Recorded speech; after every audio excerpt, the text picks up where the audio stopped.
اب ہم اس بات کی طرف آتے ہیں جس پر مرزا صاحب آپ نے اعتراض کیا ہے کہ سلف صالحین کے فہم کو آپ نے کہا کہ یہ تو بابوں کی تقلید ہے، یعنی اپنے بابے کی بات ماننا ہے۔ حالانکہ ہم یہاں یہ بات واضح کرتے ہیں کہ وہ جو ویڈیو جس کو بنیاد بنایا گیا اسی مرزا صاحب کی ویڈیو میں شیخ صاحب کے وہ الفاظ بھی بتائے گئے ہیں، اور اس پروگرام میں وہ میرے ہی ساتھ بیٹھے ہوئے تھے، میں ہی میزبان تھا اور ان سے سوال کر رہا تھا۔ اس میں بھی انہوں نے سلف صالحین کی بات کی ہے، نہ کہ کسی ایک معین شخص کی تقلید کی بات کی ہے۔ تقلید شخصی پہ تو ہمارا موقف بالکل واضح ہے، الحمدللہ ہمارے لیکچرز بھی موجود ہیں، ہماری تحریریں بھی موجود ہیں۔ تقلید شخصی کو ہم جائز نہیں سمجھتے۔ البتہ سلف صالحین کا جو اتفاقی اور اجماعی فہم ہوتا ہے قرآن اور حدیث کے حوالے سے، اس کو ہم حجت اور دلیل سمجھتے ہیں، کیونکہ اجماع ہمارے نزدیک دلیل شرعی ہے۔ جب سلف صالحین کا لفظ بولا جائے گا کہ سلف صالحین کا عقیدہ یہ تھا، سلف صالحین کا منہج یہ تھا، تو اس سے مراد یہ ہوتا ہے کہ سلف صالحین کا اتفاقی عقیدہ اور اتفاقی منہج یہ تھا۔ مثال کے طور پر ختم نبوت کے حوالے سے ہم کہتے ہیں سلف صالحین کا عقیدہ یہ تھا کہ نبی کریم صلی اللہ علیہ وسلم کے بعد کوئی نبی نہیں آ سکتا، قرآن میں بھی ہے، حدیث میں بھی ہے۔ تو سلف صالحین نے قرآن و حدیث کو اسی طرح سمجھا، نہ کہ اس طرح جس طرح قادیانی سمجھتے ہیں۔ مرزا غلام محمد قادیانی نے جس طرح نصوص کی تحریف کرنے کی کوشش کی، قرآن کو تو ماننے کا وہ بھی دعوے دار تھا، لیکن خاتم النبیین کا معنی اس نے کیا کیا۔ اسی طرح دیگر جو قرآن کریم کی آیات ہیں، اور اسی طرح لا نبی بعدی، اور اس طرح دیگر نصوص ہیں جو احادیث میں نبوت کے ختم ہونے کی اور نبوت کے بند ہونے کی، اس میں انہوں نے اپنا فہم ڈالا، سلف صالحین کے فہم کا انکار کیا، تو گمراہ ہو گیا، اور اس نے اپنے جو ماننے والے تھے انہوں نے گمراہ کر دیا اور نبوت کا دعویٰ کر دیا، اور اتنا بڑا اسلام میں ایک رخنہ ڈالا اور اتنی بڑی سازش کا اس نے ارتکاب کیا۔ یہ سب کیوں ہوا کہ سلف صالحین کا عقیدہ اس نے چھوڑ دیا۔ اگر وہ دیکھتا کہ صحابہ تابعین، تبع تابعین اور ائمہ دین کیا سمجھتے رہے ان آیات اور احادیث کو، اگر وہ اس کا پابند رہتا تو کبھی نہ دعویٰ نبوت کر سکتا، نہ اس کے بارے میں سوچ سکتا۔ تو سلف صالحین سے مراد کیا ہوتا ہے؟ سلف صالحین کے فہم سے مراد ہوتا ہے سلف صالحین کا اتفاقی فہم۔ جیسا کہ بہت سارے جو عقائد ہیں، عقائد اسلامیہ میں ہم سلف صالحین کے اتفاقی اور اجماعی عقائد انہیں کی پیروی کرتے ہیں، اور اہل السنہ والجماعہ انہیں ہی کہا جاتا ہے جو صحابہ تابعین، تبع تابعین اور ائمہ دین کے اتفاقی عقائد پر کاربند ہوں اور اس کے مطابق اپنا عقیدہ بناتے ہوں۔ لہٰذا یہ جو مرزا صاحب نے اعتراض کیا ہے نا، سلف صالحین کا لفظ ہٹا کر انہوں نے بابوں کا لفظ ڈال دیا، تب بھی میں یہ دیکھوں گا کہ میرے بابے کیا کہہ کے گئے ہیں۔ یعنی جھوٹ بولنے سے مرزا صاحب باز نہیں رہ سکتے، اور جھوٹ بولنے کے بغیر وہ اعتراض ہی نہیں کر سکتے ہم پر۔ پہلے انہوں نے ایک دفعہ اعتراض کیا تھا، اس وقت بھی انہوں نے جھوٹ بولا تھا۔ سند کا لفظ انہوں نے ہماری عبارت سے کاٹ کر اس میں صحت کا لفظ ڈال دیا۔ اس میں وہ کتنی ہوشیاری اس نے کی ہے، اس کلپ میں آپ لوگوں نے غور کیا کہ اس نے کس طریقے سے زہر انجیکٹ کیا ہے۔ وہ کرتے کرتے نا کہتا ہے کہ یہ جو حدیث ہے نا کہ علی سے محبت نہیں رکھے گا مگر مومن، علی سے بغض نہیں رکھے گا مگر منافق، تو ابھی میں اس حدیث کی صحت میں نہیں پڑھوں گا، اور یہ بات کہہ کے آگے چلا گیا۔ کیا مطلب؟ اپنی پبلک کو یہ میسج دے دیا کہ یہ جعلی روایت ہے، کیونکہ جب آپ میں اس کی صحت میں نہیں پڑھتا، مراد یہ کہ میں اسے صحیح نہیں مانتا، صحیح مانوں تک لا یحبنی الا مؤمن ولا یبغضنی الا منافق، یہ ایک روایت، اس کی سند پر یہاں بحث نہیں ہے۔ اس وقت بھی جھوٹ بولا اور ہم نے اس جھوٹ کو بھی بے نقاب کیا الحمدللہ، کیونکہ صحت کا لفظ نہ ڈالتے اور تحریف نہ کرتے تو ہم پر کوئی اعتراض ہی نہیں آتا تھا۔ اس وقت بھی انہوں نے، اور وہ پہلا موقع تھا جب مرزا صاحب نے ہماری کسی بات کا جواب دیا، وہ بھی جھوٹ کی بنا پر۔ اور آج جو مرزا صاحب نے اعتراض کیا ہے ہماری کسی بات پر، تو وہ بھی جھوٹ بول کر اور الفاظ میں تحریف کر کے۔ شیخ صاحب کے الفاظ یہ تھے کہ سلف صالحین اگر قرآن کریم کی آیات چاہے کتنی بھی ہوں، 1000 آیتیں بھی کوئی شخص پیش کرے اور اس کے تئیں وہ کتنی بھی واضح ہوں، ایک عام بندہ اس کو کتنی بھی واضح لگ رہی ہوں وہ آیتیں، جس طرح قادیانی نعوذ باللہ ختم نبوت کے خلاف آیتیں پیش کرتے ہیں اپنے تئیں، وہ ثابت کرنے کی کوشش کرتے ہیں کہ نبوت آج بھی جاری ہے، وَإِن مِّنْ أُمَّةٍ إِلَّا خَلَا فِيهَا نَذِيرٌ، یہ آیت بھی پیش کرتے ہیں۔ وہ کہتے ہیں کہ دیکھیں جی ہر دور میں نبی آنا ہے، حالانکہ اس آیت میں یہ تو موجود نہیں ہے، لیکن وہ اپنے حواریوں کو یہ سمجھانے کی کوشش کرتے ہیں کہ دیکھو جی ہر امت میں نبی آتا ہے، ہماری بھی تو امت ہے، ہماری امت میں بھی تو نبی آنا چاہیے تھا، نعوذ باللہ نعوذ باللہ۔ قرآن کریم کی آیت وہ پیش کرتے ہیں نا، اس طرح قرآن کریم کی کئی آیات، درجنوں آیات وہ پیش کرتے ہیں جن سے نعوذ باللہ وہ ختم نبوت کے خلاف نبوت کا اجرا ثابت کرنے کی کوشش کرتے ہیں. تو کتنی بھی آیات کوئی شخص پیش کر لے جس سے وہ عقیدہ ثابت کرنا چاہتا ہو، وہ مفہوم ثابت کرنا چاہتا ہو جو سلف صالحین یعنی صحابہ، تابعین، تبع تابعین اور ائمہ دین نے نہیں لیا، تو وہ فہم، وہ مطلب اس کا قبول نہیں کیا جائے گا. شیخ صاحب نے بالکل یہی بات کی تھی کہ کوئی 1000 آیات بینات بھی پیش کر دے، پھر بھی صحابہ، تابعین، تبع تابعین اور ائمہ دین یعنی سلف صالحین نے اس آیت یا ان آیات سے وہ نہیں سمجھا تو ہم نہیں سمجھیں گے. اور وہاں واضح عبارت موجود ہے کہ قرآن کریم کی وہ آیات بالکل برحق ہیں، لیکن ان کا جو مفہوم سلف صالحین کے خلاف لیا جا رہا ہے وہ بالکل باطل ہے، ہم اس کو تسلیم نہیں کر سکتے.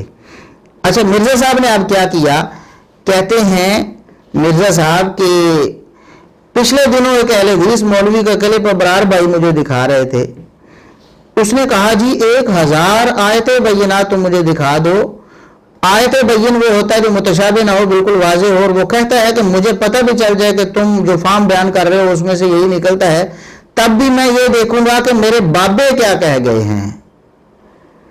تو سر سارے یہی کر رہے ہیں. یہ پچھلے دنوں ایک اہل حدیث مولوی کا کلپ مجھے ابرار بھائی دکھا رہے تھے.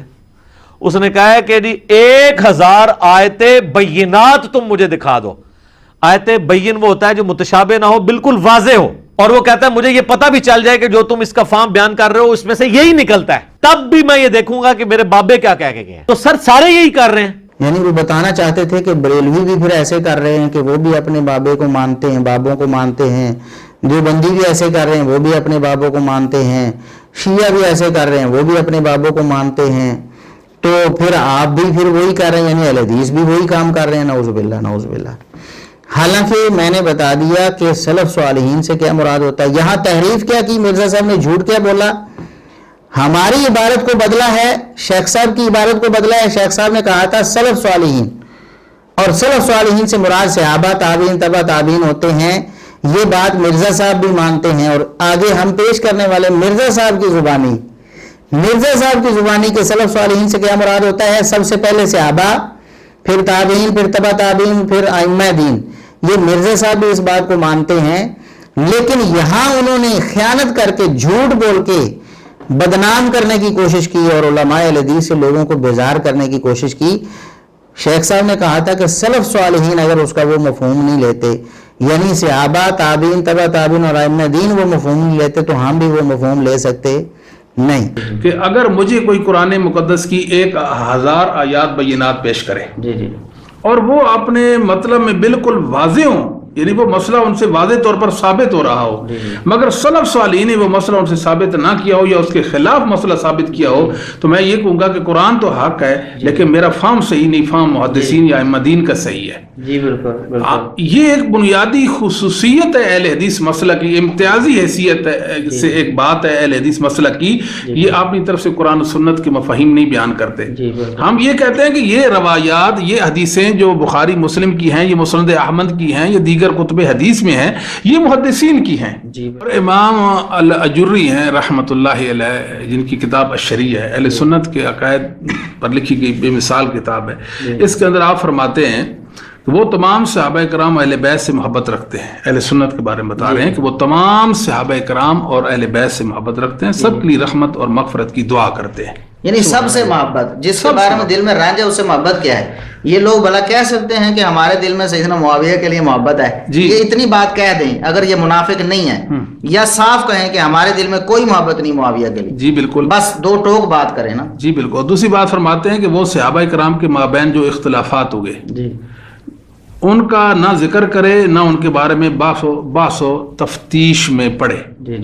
اگر راہ ہدایت سے بھٹکا ہوا کوئی جاہل اور پاگل شخص تکرار کرتے ہمیں کہے کہ فلاں صحابی نے فلاں سے لڑائی کیوں کی اور فلاں نے فلاں کو قتل کیوں کیا، تو ہم اسے جواب میں یہ کہیں گے ہمیں اس بات کا نہ تو کوئی فائدہ ہے، نہ ہم اسے معلوم کرنے پر مجبور ہیں. اگر وہ کہے کہ کیوں، تو ہم کہیں گے یہ فتنے تھے جن صحابہ کرام کا پالا پڑا، انہوں نے فتنوں میں وہی طریقہ کار اپنایا جس کی طرف ان کے علمی اجتہاد نے ان کی رہنمائی کی. وہ ان فتنوں کی حقیقت کو بعد والوں سے